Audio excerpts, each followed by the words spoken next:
മാറാട് കലാപ സമയത്ത് അന്ന് കലാപബാധിത പ്രദേശങ്ങൾ സന്ദർശിക്കാൻ വേണ്ടി AK ആന്റണി അദ്ദേഹത്തിന്റെ സഹപ്രവർത്തകനായിട്ടുള്ള PK കുഞ്ഞാലിക്കുട്ടിയെ കൊണ്ടുവന്നു.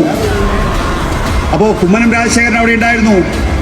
ഹിന്ദു ഐക്യവേദിയുടെ സംസ്ഥാന കൺവീനറാണ് അന്ന് കുമ്മനം രാജശേഖരൻ. AK ആന്റണിയോട് പറഞ്ഞു, AK ആന്റണി ബാധിത പ്രദേശങ്ങൾ സന്ദർശിച്ചോളൂ, പക്ഷേ PK കുഞ്ഞാലിക്കുട്ടി പോകാൻ പറ്റില്ല എന്ന് പറഞ്ഞപ്പോൾ AK ആന്റണി PK കുഞ്ഞാലിക്കുട്ടിയെ ഗസ്റ്റ് ഹൗസിലേക്ക് തിരികെ പറഞ്ഞയച്ചു.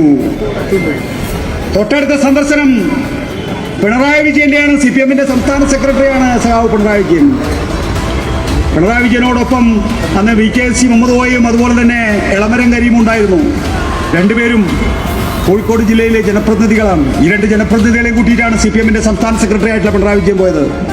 കുമ്മനം വീണ്ടും തന്റെ ഉഗ്രശാസന പിണറായി വിജയൻ സംഘത്തിനോട്, പിണറായി വിജയൻ എളമരത്തിനെയും VKCയെയും ഗസ്റ്റ് ഹൗസിലേക്ക് അയക്കുകയല്ല ചെയ്തത്, മുമ്പിൽ നടത്തിയാണ് പിണറായി വിജയൻ മാറാട് കലാപബാധിത പ്രദേശങ്ങൾ സന്ദർശിച്ചത്. ചങ്കൂറ്റം വേണം. രാഷ്ട്രീയ പ്രവർത്തനമാണ് നിങ്ങൾ നടത്തുന്നത്.